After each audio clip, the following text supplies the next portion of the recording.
Bueno, creo que podemos adoptar dos enfoques diferentes para pensar de alguna manera los cruces entre las obras de Friedrich Nietzsche y de Sigmund Freud, de psicoanálisis freudiano y de la filosofía nietzscheana.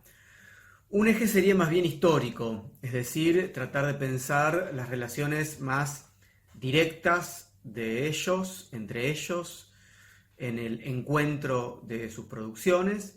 Y el segundo eje sería más bien conceptual, es decir, tiene más que ver con la lectura que podemos hacer nosotros, encontrando cruces, coincidencias, similitudes, nudos conceptuales entre lo que las lecturas de uno y otro corpus y las prácticas asociadas a ellos implican.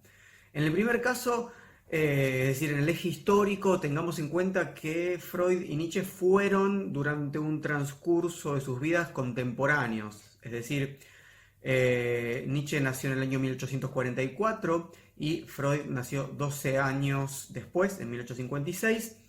Es decir, que no se llevaban tantos años de diferencia. Uno podría decir que en algún sentido pertenecían prácticamente a la misma generación. Sin embargo, Nietzsche va a publicar, producir toda su obra durante la década de 1870 y 1880 principalmente, porque va a tener su colapso nervioso a comienzos de 1889 y durante los últimos 11 años de su vida, hasta 1900, cuando Nietzsche muere, está internado, incapacitado, con una catatonia progresiva. En cambio, en el caso de Freud, cuando Nietzsche está publicando, de hecho, sus últimos libros, 1887, 1888, tenemos un Freud que todavía está en etapas muy tempranas, pre-psicoanalíticas de su obra, con Charcot, con el del tema de la hipnosis. Recién en la década del 90 va a desplegar lo que él mismo va a llamar, va a denominar psicoanálisis, y sabemos que esa obra profundiza en la primera mitad del siglo XX. Entonces, en ese sentido hay un desfasaje a pesar de su contemporaneidad, y por supuesto que Nietzsche empezó a ser leído sobre todo cuando él ya estaba internado, y luego de su muerte empezó a circular en los ambientes intelectuales, incluyendo los primeros círculos psicoanalíticos. Y en todo caso, Freud tiene un acercamiento a la obra de Nietzsche bastante, digamos, con cierto distanciamiento. Él en varias ocasiones dice que no leyó a Nietzsche en profundidad, no lo estudió, que tenía miedo de ser muy influenciado. Y hay una cierta resistencia, si queremos pensar así, y seducción a la vez, sabiendo que Nietzsche propone algo que es cercano al psicoanálisis. Y entonces Freud hace muy pocas referencias directas a conceptos nietzscheanos y a la obra de Nietzsche en su obra. Sí sabemos que quienes estaban alrededor de Freud fueron quizás lectores más profundos de Nietzsche, por ejemplo Adler, por ejemplo Jung, por ejemplo, bueno, Luz Salomé.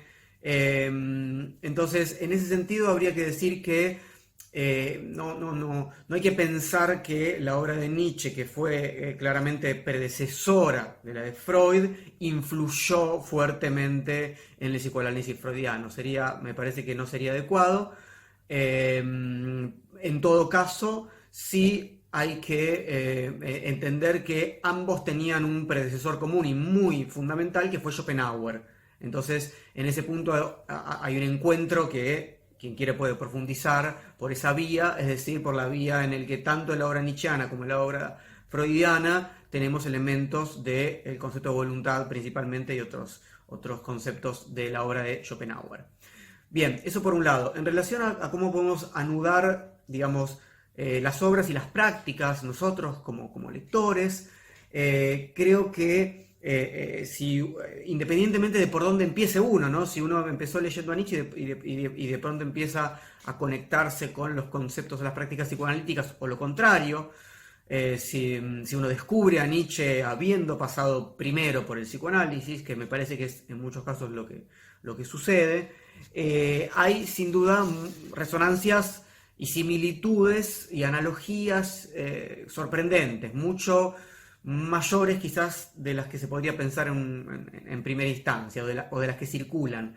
Y les propongo recorrer brevemente, por supuesto, algunas de ellas.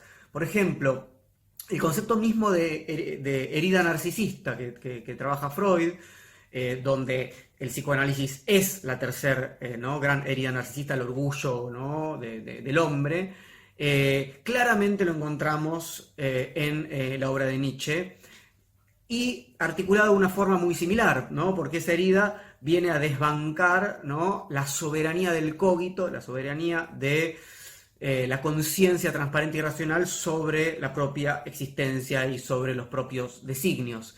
Eso está explícitamente en la obra de Nietzsche trabajado justamente como un intento de herir ese narcisismo vano, porque impide un conocimiento más profundo justamente de procesos inconscientes, instintivos. Ahora vamos a hablar un poco de eso. Quisiera leerles un muy pequeño pasaje de Más allá del bien y el mal, muy famoso, donde Nietzsche dice, en una crítica que está articulando contra el concepto de cogito cartesiano, dice: un pensamiento viene cuando él quiere y no cuando yo quiero.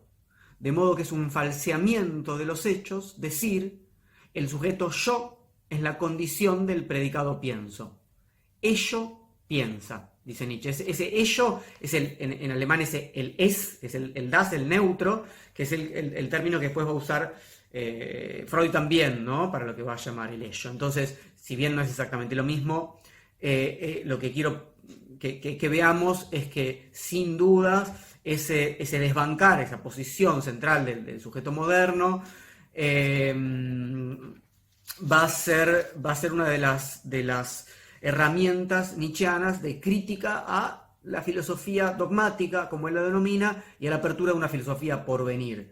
Esto viene de la mano de una negación en Nietzsche, ¿sí? En la obra de Nietzsche, de la metafísica, del alma como entidad metafísica, y una preocupación por el cuerpo, por lo que Nietzsche llama la gran razón, que va enseguida a enlazar con el concepto de instinto o de pulsión. Acá hay otro de los grandes acercamientos, porque sabemos que la distinción que va Freud a establecer, ya entrado el siglo XX, ¿no? entre instinto y pulsión, va a tornarse fundamental para el psicoanálisis, y en Nietzsche también encontramos un fuerte uso tanto de los dos términos, que en alemán son Instinct, ¿sí? y Trieb, que es lo que en general se traduce como pulsión, y en Nietzsche no tenemos esa diferencia tan clara. O sea, en general Freud, digamos, hizo un esfuerzo de clarificación conceptual mucho mayor que el que Nietzsche hizo, ¿sí? Entonces, en este caso particularmente, cuando leemos instinto en Nietzsche, no estamos diciendo lo que, o Nietzsche no se refería a lo que Freud distingue, ¿no? de la pulsión.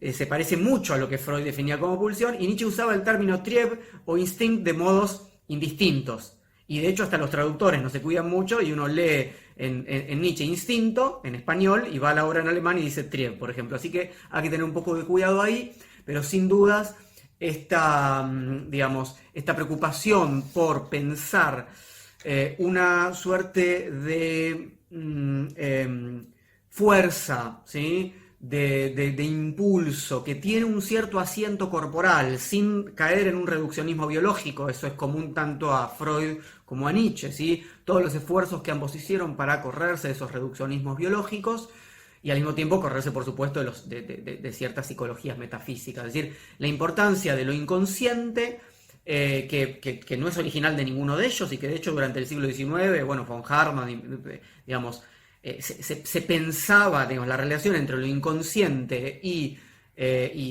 lo biológico y lo fisiológico, por supuesto que estaba, digamos, era un campo de ebullición de diversas disciplinas hacia finales del siglo XIX, eso sin duda. Y para cerrar, lo que quisiera decir es que ambos también se presentan en algún sentido como médicos, como terapeutas. Digamos, Freud lo es en un sentido más literal, ¿no? Es un médico y es un terapeuta, pero Nietzsche, además de denominarse en muchos momentos psicólogo, se denomina médico, pero lo piensa en un sentido más cultural, lo piensa en un sentido que tiene que ver más con la vida de una forma mucho más amplia. Por supuesto, sabemos que Freud también tiene intereses culturales y no simplemente hace una terapia individual, ni mucho menos, pero esa impronta que de alguna manera el psicoanálisis todavía tiene hasta hoy, ¿sí? De preocuparse por padecimientos individuales, asterisco, ¿no? Por supuesto hay que complejizarse, que no es simplemente eso, ¿no? Pero si nos atenemos a la práctica, ¿sí? Todavía mayoritariamente, ¿sí? Por más que que el buen psicoanálisis, a mi juicio, involucre factores sociales, políticos, históricos, etcétera, y que las grandes obras de Freud hayan pensado eso, ¿no? Como el malestar en la cultura. Sin embargo, la preocupación tiende mucho más a lo individual que si pensamos en términos de la preocupación nietzscheana, que tiene que ver con los pueblos y con el destino último de la humanidad y de lo viviente, mucho más ampliamente, creo yo, que en el caso freudiano.